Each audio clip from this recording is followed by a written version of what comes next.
Salut les passionnés, ici Pascal Auger, journaliste, conférencier, formateur, secouriste certifié pour Québec-Compostelle qui est préparé, formé, inspiré pour marcher au Québec ou encore Compostelle et instigateur, coordonnateur du Chemin du Québec, 1200 km entre Montréal et le phare de Cap-Gaspé avec notre invité aujourd'hui à notre rando rencontre à partir de Paris. On va parler avec Michel Doliac qui va nous parler de ses expériences finalement sur les chemins de Compostelle. Il en a fait plusieurs, il est toujours prêt à repartir, donc on va parler avec lui à l'international aujourd'hui. Notre rando rencontre que vous regardez peut-être en direct chaque lundi à compter de 12h15 sur le profil Pascal Auger sur Facebook ou encore en reprise. Toujours sur le profil Pascal Auger. Également en rediffusion sur la chaîne YouTube. Et puis, de plus en plus à l'écoute également via la radio. CKVL dans le Grand Sud-Ouest de Montréal, CILE Havre-Saint-Pierre, CKCJ Lebel-sur-Quévillon, CJTB Tête à la Baleine et Allô la planète, la radio web à partir de France. Donc, on échange sur la randonnée, on vous donne un coup de main pour commencer en quelque sorte peut-être l'année du bon pied. C'est le cas de le dire. Chaque année, bonne année en passant, ouais. Chaque année, on commence une nouvelle année avec des idées, des objectifs qu'on appelle des fois des résolutions. Puis on a déjà vu ça, des fameuses résolutions qui durent 2-3 jours, 2-3 semaines et après ça, c'est terminé. Alors prenez donc une décision à la place de mettre votre santé en priorité pour 2020, 2020, cette nouvelle décennie. Puis en quelque sorte, il n'y a rien de plus simple que la randonnée, la marche, le pèlerinage, appelez-le comme vous voulez. C'est la base finalement. Vous savez que selon l'Organisation mondiale de la santé, on devrait faire 10 000 pas par jour, ce qui est l'équivalent d'environ 7 km. Dans notre journée au complet, alors peu importe ce que vous faites comme travail, il y en a qui vont le faire plus, il y en a qui vont le faire moins. C'est sûr que si on est facteur, on le fait pas mal. Si on est plus au bureau, ça veut dire que le matin, le midi, le soir, il faudrait peut-être aller marcher davantage. C'est la base finalement, parce que si on ne fait pas nos 10 000 pas, on est considéré comme sédentaire. Puis ça, c'est pas vraiment bon pour la santé. Alors, il faut bouger. Puis nous, on est là pour vous donner un coup de main, pour partir des fois à l'aventure en randonnée communautaire. La rando communautaire, c'est de la rando de longue durée où on va partir. La rando longue durée, idéalement, là, c'est une rando de 3 semaines, mais rien vous interdit de partir pour un week-end, une semaine ou 2, etc. Mais l'idéal, la magie commence après 10 jours, une semaine, et là, on découvre autre chose dans la rando communautaire. C'est justement, on est là pour vous donner un coup de main pour découvrir tout ça avec nos randos-rencontres comme ça à chaque semaine. Rando-rencontres où on a le plaisir donc de parler du Chemin du Québec. 1200 km de bonheur entre Montréal et le bout du monde, mais également un autre petit quelque chose qui vous dit peut-être quelque chose, vous avez déjà entendu parler à Compostelle. Il y a d'autres circuits québécois. Puis ce qui est le fun aussi dans tout ce qu'on vous partage, moi, Pascal Auger, ou encore avec les invités, 90% de tout ça, vous pouvez l'appliquer sur des randos, des marches, des aventures que vous allez faire partout à travers le monde. Combien de fois que vous dites à votre chérie, ce serait le fun qu'on voyage plus léger? Puis là, votre chérie peut être l'homme ou femme, là. Correct? Alors, justement, on vous aide, on vous donne des trucs pour voyager léger avec un sac à dos, vraiment que la base. C'est bien le fun. Donc, on découvre ensemble tout ça avec, comme je le disais, le Chemin du Québec, les circuits québécois, Compostelle. On répond régulièrement à vos questions. Vous pouvez venir nous rejoindre via le Facebook, Messenger, courriel ou directement sur le site internet québeccompostelle.com. Vous allez voir, il y a l'application, vous pouvez nous parler, puis on est là pour vous répondre pratiquement 24 heures par jour. On s'en va tout juste à côté de Paris, à 10 km de Paris, cette fois pour rencontrer Michel Doliac, qui est avec nous. Bonjour Michel. Bonjour Pascal. Michel qui a Bonjour commencé à... Oui, au Québec. Qui a commencé à collectionner Compostelle en 2017 et on va en parler. A fait donc du Puy jusqu'à Santiago, a fait le Del Norte, a fait aussi le chemin de Lisbonne. Très curieux à propos du chemin de Lisbonne. On va découvrir tout ça donc dans les prochaines minutes ensemble. J'ai surtout hâte de voir comment ça a commencé tout ça pour toi. Mais avant, Michel, donc on parle, tu es dans le secteur à Paris, en France. Qui est Michel Deléac? Qu'est-ce qu'on retrouve dans ta biographie? D'où tu viens? Qu'est-ce que tu fais? Bah, écoute Pascal, moi je suis né dans la région parisienne. J'ai toujours vécu dans la région parisienne et j'ai travaillé en tant qu'informaticien dans des sociétés de services. J'ai participé à des réalisations de projets chez des clients et je me suis retrouvé à la au début de 2017, à quitter mon emploi, un peu chassé par mon employeur. Et ça m'a donné un peu l'opportunité de projeter, de faire des projets sur Compostelle, parce que j'avais entendu parler de ces chemins. Et puis, je... ouais, c'est un peu difficile. Oui, Excuse-moi. non, je comprends. Mais dis-moi, donc, tu es de Paris. Tu as toujours habité à Paris, finalement, d'après ce que je peux comprendre, de ta tendre enfance jusqu'à aujourd'hui. Voilà, oui, oui. OK, parfait. Donc, j'ai Et dans ton cheminement, à quel moment dans ta vie t'as entendu parler de Compostelle, puis ça t'a tiré l'oreille un peu? Alors, j'ai entendu parler de Compostelle il y a à peu près 3 ans par des pèlerins que Ah, j'avais rencontrés dans les Pyrénées. OK. Euh, et trois personnes qui étaient comme des frères, que j'avais rencontrés comme des frères. Il y en a un qui venait du Luxembourg, un autre qui qui était militaire à Grasse, au sud de la France, un autre qui était à Orléans. Et de voir cette amitié si forte entre eux, ça m'a vraiment donné l'envie de connaître un petit peu ces chemins de Compostelle. Alors pour moi, il y a eu trois raisons qui ont fait que je suis parti à Compostelle. Déjà, mon départ de ma société. Ensuite, cette rencontre avec ces pèlerins. Et la troisième raison de mon départ, c'était aussi ma résistance et mon endurance dans le sport, et principalement dans le jogging, dans la course à pied, que j'ai pratiqué pendant une vingtaine d'années. Alors, j'ai pratiqué des courses comme le 10 km, le semi-marathon, le marathon. J'ai même été faire le marathon de New York. Enfin, je suis quelqu'un qui est à la base très sportif et qui m'occupe un petit peu de mon corps. Voilà. OK. C'est très intéressant ce que tu dis parce que tu dis que tu as connu Compostelle il y a à peine 3 ans et je ne sais pas si c'est moi, mais moi, en tout cas, j'ai l'impression, en tout cas, les gens, il me semble, au Québec, on a l'impression que tout le monde connaît Compostelle en Europe ou du moins en France parce que les chemins de Compostelle partent beaucoup de la France ou du moins passent beaucoup par la France.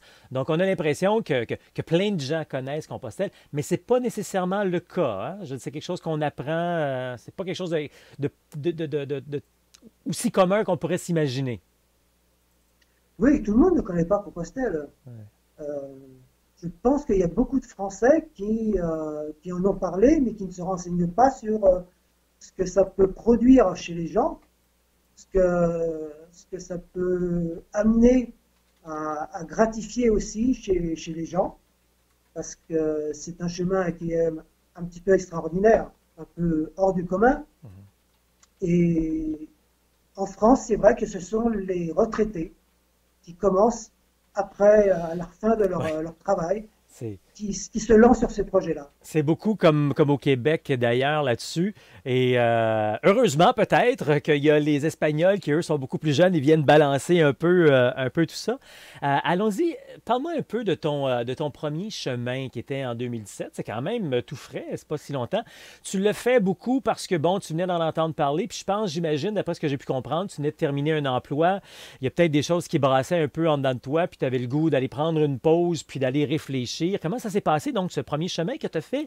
Tu as vraiment fait en deux tronçons parce que tu as commencé au Puy, tu as terminé à Roncesvalles et ensuite tu as recommencé quelques semaines plus tard ou quelques mois plus tard à Saint-Jean-Pied-de-Port. Donc, tu as reculé d'une étape, tu as retraversé les Pyrénées et là, tu as continué jusqu'à Santiago. Donc, dans la même année, tu l'as fait au complet, mais en deux tronçons. Comment ça s'est passé, ce premier chemin pour toi? Au départ, je pense que j'étais à la recherche d'un changement de vie. Euh, de nouvelles sensations, de me projeter aussi vers un idéal.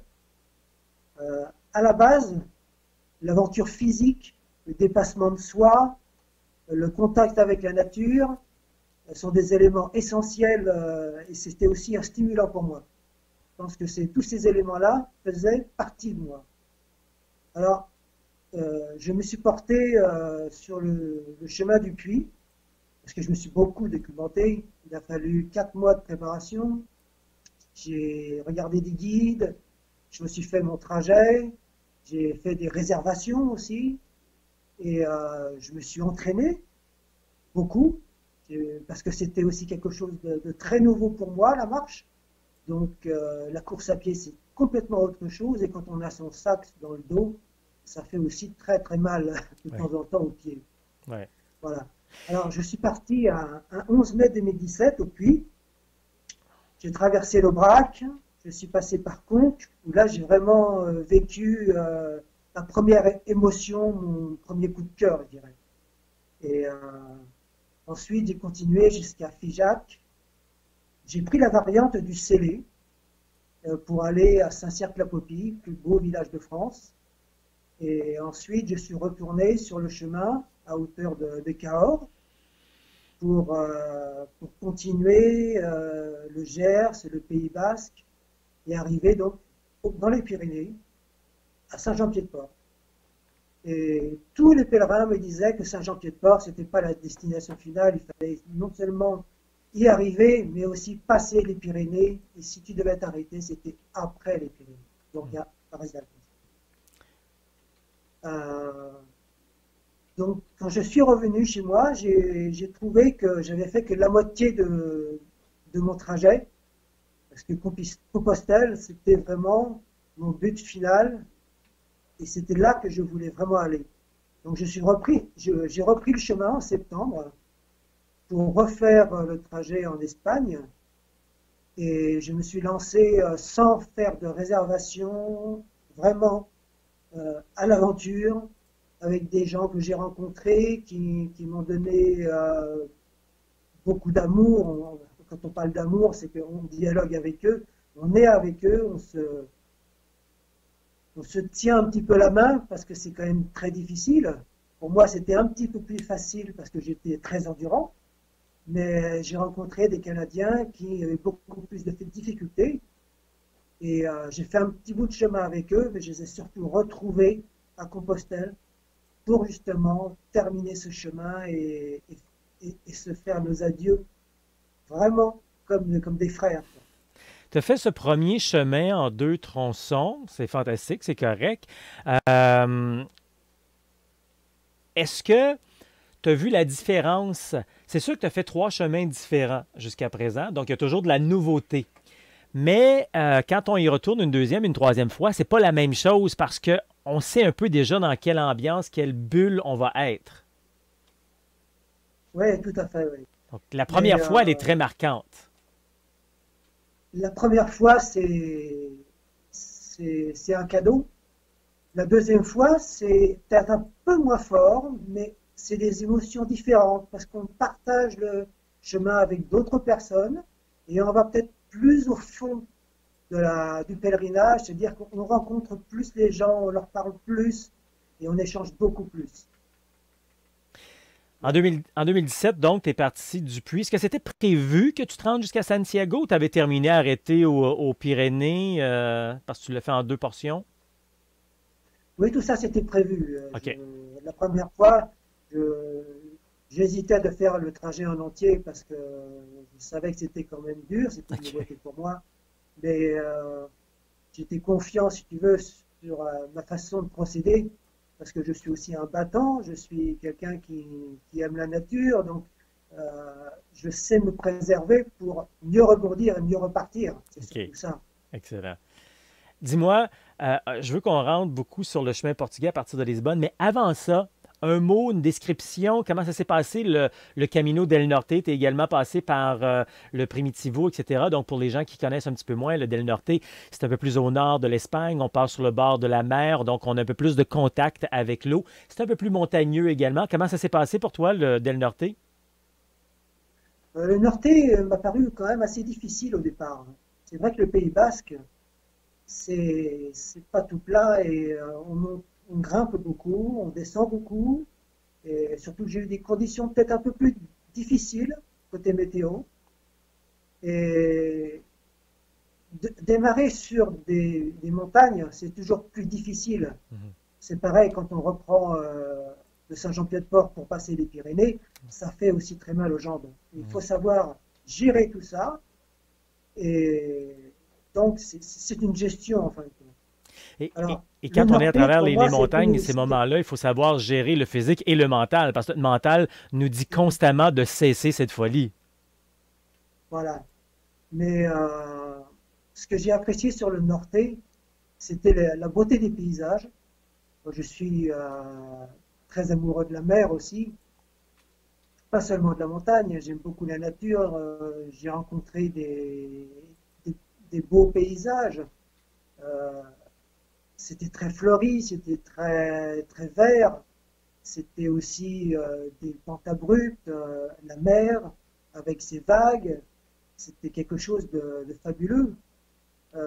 Tous les paysages changent de jour en jour et c'est ça qui rend vraiment le chemin très intéressant. Évidemment, le Alors, Camino del Norte est beaucoup moins fréquenté que le Camino Frances. oui, mais je pense que les gens l'aiment de plus en plus Ouais. parce qu'il donne plus de diversité. Hmm? Euh, il y a des belles plages aussi, on peut se baigner, c'est formidable. Alors, C'est pas, oui. Pas il ne faut pas négligeable. négliger non plus Non, exactement. la partie, euh, la partie tourisme, la partie gastronomique Ben oui, sur les chemins. ben oui. Tout ça, ça C'est partie fait du partie du plaisir. chemin aussi. Ben oui, ben oui. Boire tous les vins de ces belles régions, il faut aussi en profiter. Oui.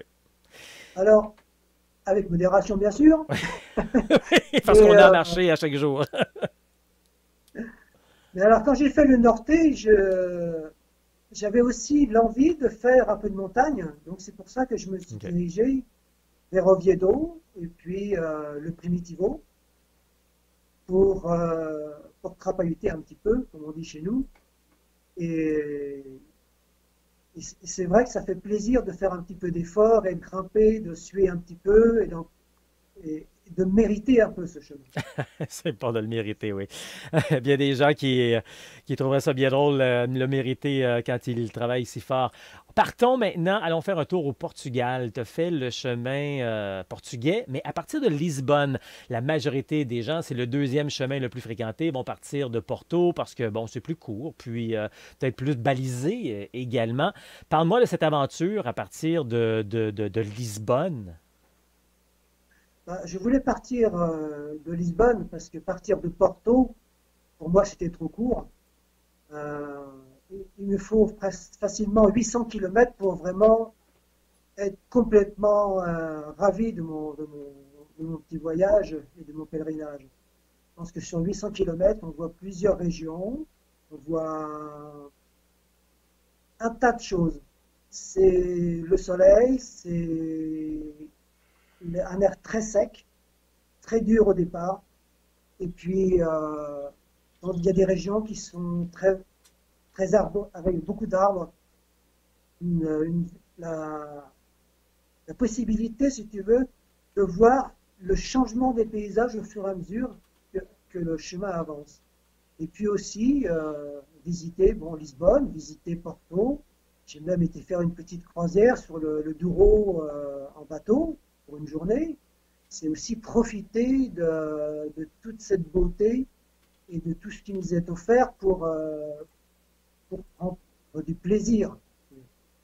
On dit que Et remonter jusqu'à on dit que le chemin portugais à partir de Lisbonne est beaucoup moins balisé. Est-ce que ça a été un défi supplémentaire ou tu as apprécié ça davantage pour pouvoir te débrouiller? Parce que tu avais déjà fait deux chemins, donc tu sais, à un moment donné, on s'est débrouillé quand même assez bien, là. Est-ce que c'est ça, tu as senti ça quand même, un petit peu moins de balisage, un peu plus de travail à faire de ta part? Oui, alors je me suis perdu deux fois, OK. mais bon, pas très longtemps. Par contre, je peux donner un conseil pour les gens qui remontent de Lisbonne et qui se dirigent vers Santiago, c'est qu'en se retournant, on voit des flèches bleues, et ces flèches bleues, elles vont vers Fatima. Ah, Donc, quand on est perdu, il suffit de se retourner. Si on voit une flèche bleue, c'est qu'on est sur le chemin inverse. donc, Donc, ça permet de ne pas se perdre non plus. donc ce que tu es en train de dire, c'est Euh, qu'on devrait marcher du reculon. presque. Dis-moi, on dit beaucoup ici que le chemin portugais est encore plus abordable et que comme il est encore en renouveau, il y a plein d'hébergements, il est moins fréquenté dans la portion Lisbonne, là. Donc, c'est agréable également, on est bien accueillis, etc.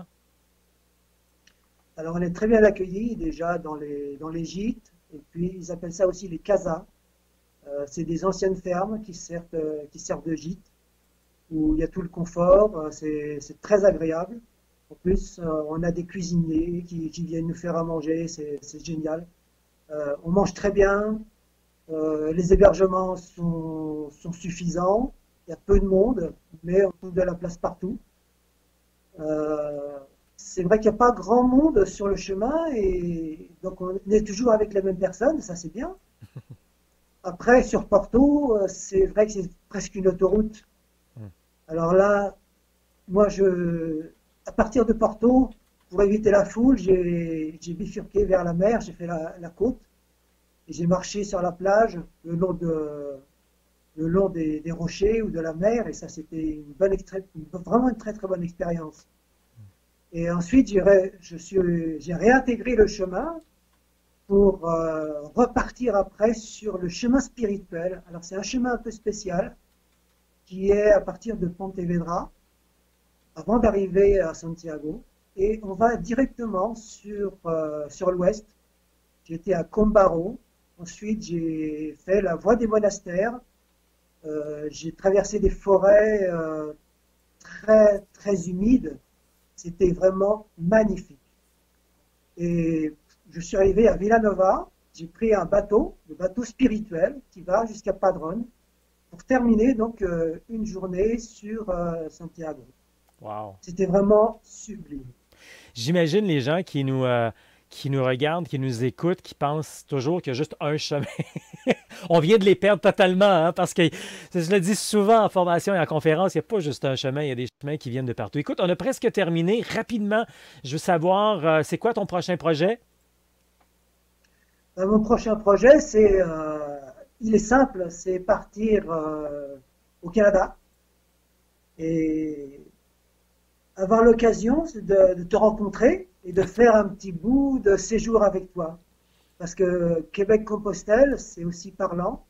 Et j'ai tellement d'amis canadiens maintenant que j'ai aussi envie d'aller les voir. Et j'ai aussi envie de leur raconter aussi mes derniers chemins. Pour leur donner envie de recommencer, de revenir là-bas. De C'était les vraiment pas revoir aussi à prévu. Paris, pourquoi pas. C'est très, très spontané de Michel. Je n'avais pas prévu. Merci beaucoup. Je suis très touché. Puis ça me ferait énormément plaisir de te rencontrer. Puis partager notre histoire, patrimoine, culture et chaleur humaine du Québec sur le chemin du Québec quand tu passeras dans le coin. En terminant, le mot de la fin, c'est quoi, Michel? Bah, le mot de la fin, ça marche. Marcher, c'est la vie. C'est toujours un bonheur. Et voilà. Michel Deléac en direct de Paris. Merci beaucoup. Puis au grand plaisir de te rencontrer bientôt. Merci Pascal. Bon, maintenant, on va regarder concrètement la programmation de Québec-Compostelle. Comme ça vous tente de vous joindre à cette belle communauté de marcheurs à travers le Québec. Ben, ça va être possible. Puis, je dis à travers le Québec, mais si vous nous regardez à travers l'international, c'est aussi possible de faire partie de Québec-Compostelle. Tout d'abord, on a la possibilité donc de devenir membre de Québec-Compostelle. Et ça vous donne une formation complète en ligne. Peu importe où vous êtes dans le monde, sur votre téléphone, votre tablette, votre ordinateur, votre écran géant, vous pouvez regarder la formation complète qui est près de 4 heures. Vous allez en savoir davantage sur la rando, sur la marche, le pèlerinage à travers le Québec ou encore Compostelle. Et aussi, vous allez en savoir davantage sur la formation, c'est-à-dire l'équipement, le bon matériel, le bon poids, quoi apporter et surtout quoi ne pas apporter. Donc ça, c'est en devenant membre, vous avez accès à tout ça. Membre, aventurier et plus. Donc vous allez sur le site Internet pour ça, québeccompostelle.com, et puis vous allez voir en haut à gauche, il y a un onglet qui s'appelle Devenir membre, Deviens membre même, et puis vous cliquez là-dessus, vous aurez les différentes formules pour y participer. Puis vous avez donc la possibilité en devenant membre aussi d'avoir toutes les entrevues que je fais avec des gens de partout à travers le monde, des passionnés, des marcheurs, des auteurs, des médecins, etc., qui vont vous en apprendre davantage sur leur expérience et qui vont en quelque sorte devenir des inspirations pour votre voyage. Et ce sont des gens comme vous et moi, ce n'est pas des sportifs, ce n'est pas des Olympiens, ce n'est pas des vedettes, c'est des gens comme vous et moi qui ont vécu cette belle expérience-là. Également, quand on est membre, bien, ça vous donne la possibilité de venir à toutes les randos d'un jour que l'on fait à travers l'année. Par la suite, ça vous tentera peut-être de faire des week-ends de formation rando directement en personne avec d'autres gens, interaction. Donc, on apprend tout ce que je viens de vous mentionner en ligne, mais en plus, on est avec d'autres personnes, puis en plus, on a une rando qui est inclus là-dedans. Et puis peut-être aussi de faire des randos séjours, des randos d'une semaine. C'est aussi possible via Québec-Compostelle. Donc, quand on va faire un tour sur le site Internet, deviens membre en haut à gauche. Et ce qui est bien intéressant également, c'est à droite, juste à côté du panier, il y a le calendrier. Alors, en cliquant sur le calendrier, vous allez voir toutes les activités qui se passent durant l'année. Toute la programmation y est. Des week-ends de formation rando que je viens de vous mentionner. Les randos cadeaux qu'on appelle également, c'est-à-dire qu'à toutes les fois qu'il y a une rando, qu'il y a une formation, il y a le dimanche, la journée de la rando. Les anciens, les diplômés ont la chance de venir marcher donc avec les nouveaux. Donc, ça fait une belle communauté de marcheurs. Donc, d'autres randos également qui sont prévus pendant l'année. Vous allez les voir du mois de janvier, février, mars, avril, mai, etc.